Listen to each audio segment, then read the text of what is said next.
Former Congresswoman Donna Edwards and former White House Chief of Staff to President Trump, Mick Mulvaney, is co-chair of Actum Strategic Advisors. Are you back in the Trump camp, Mulvaney? I mean, you were what were you, ambassador to Ireland or something? What were you at that point? And then January 6th, you resigned and you were absolutely furious. And are you back now in the fold?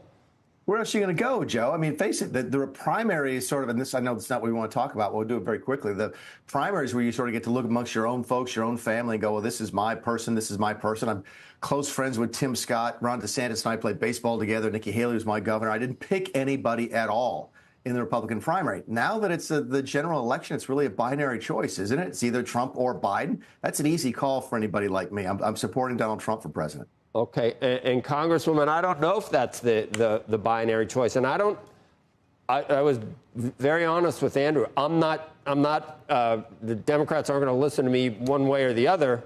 I don't know what the best path forward is at this point. I just don't know. Do you?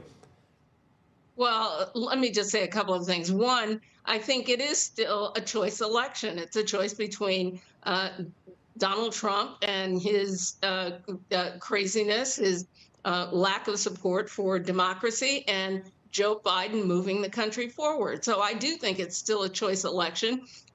Neither I nor any other Democrat should be in a position of strong-arming Joe Biden out of office and keep him from running. That's a choice that Joe Biden has to make. Look, I think that where we are right now is you have some, prominent Democrats and donors and mostly elites of the Washington Post and the New York Times telling Joe Biden that he has to leave. And I don't think that that is a fair reflection of the base of the Democratic Party. And so it's unclear to me if there's some move at the top that somehow is going to magically result in having a strong candidate to run against Donald Trump. And so I think that some Democrats, and especially donors and elites, are living in a fantasy land of an open convention and the chaos that would ensue. I think these same donors, if they got what they, be careful what you wish for, and I'm not sure if Vice President Harris, if her polling didn't improve, they'd try to pull the rug out from her. All they care about is keeping power. They don't care who it is at this point. And it'd be just as ugly, I think, if that happened. They didn't get the right numbers there. I don't think they'd be any more loyal to the vice president than they are to President Biden. Well, like I said, I think it is living in a fantasy land. And the idea that the Democratic Party is going to be dictated by a handful of donors and the elites of the Washington Post and the New York Times is incredible. And I think a lot of voters, a lot of the base of the Democratic Party would find it very offensive to leapfrog the vice president, to dump the president of the United States, the sitting president, to leapfrog the vice president, and to go with their chosen candidate. That's Donna, really not how the Democratic Party should work. Donna, can I just ask you a very basic question, though? You saw what I saw, and I think what a lot of voters saw, and a lot of citizens who were just watching that debate saw. And given that part of the role of President of the United States is being the commander-in-chief and dealing with very high-stakes issues in real time, that is the job, full stop. And so the fundamental question becomes, if you're in a position where you're not at your best after 8 p.m., if you have to limit, what you're doing during the day to some extent, again, we've learned some more about that in the past week and a half. The question then becomes, if part of the role is to be this commander-in-chief and be able to react in real time at the height of a crisis at your best, what do you think of that in President Biden right now?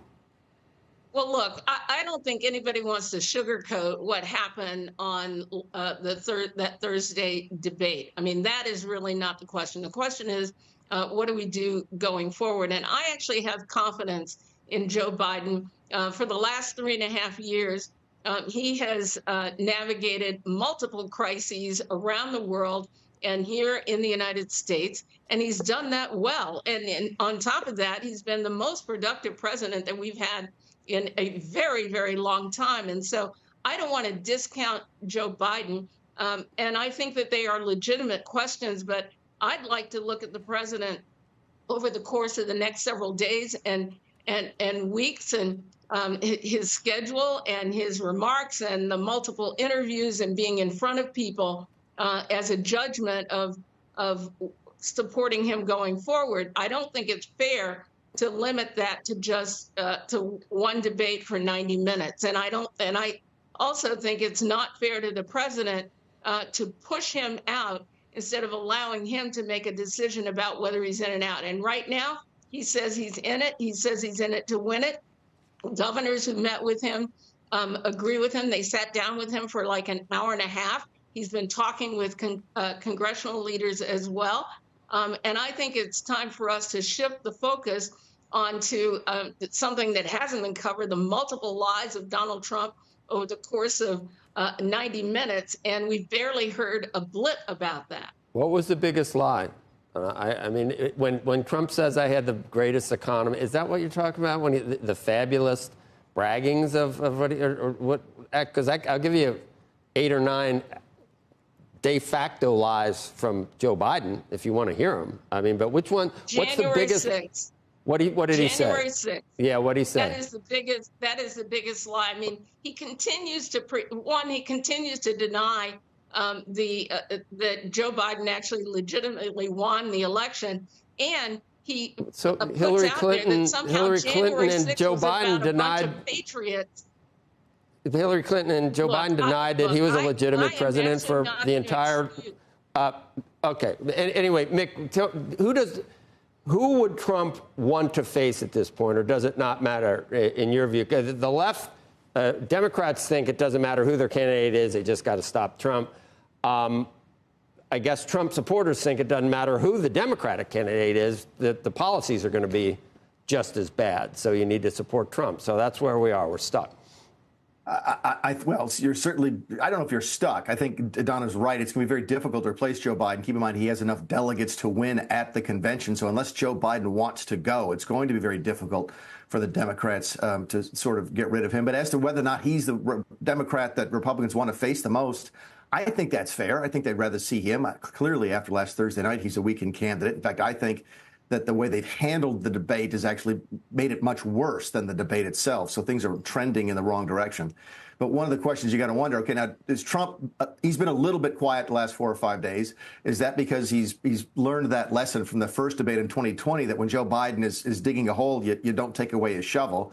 Trump did that in 2020 by interrupting. He's not done that either in this debate last Thursday night or in the aftermath of it. So there's some more discipline there in that campaign. But you also hear coming out of the campaign that they'd like to face Biden. Maybe they don't want to push too hard right now to get rid of him. They'd love to face Kamala Harris as well. After that, it's just the unknowns of facing a Gavin Newsom or a Gretchen Whitmer or Wes Moore. I think they feel good about their chances if they dig into it, but they just don't have the data yet. Donna or Congressman, you see any way that the vice president would be like? I know what you said about the president. Do you see any way that it wouldn't be Vice President Harris at this point? That's not going to fly, is it? Look, I am not going to speculate about something that I don't believe is going to happen. And I think that Kamala Harris is a sitting vice president. She's earned her place at the table. And I think if Democrats leapfrog Kamala Harris in favor of another candidate, a substitute candidate, I think that there's going to be hell to pay.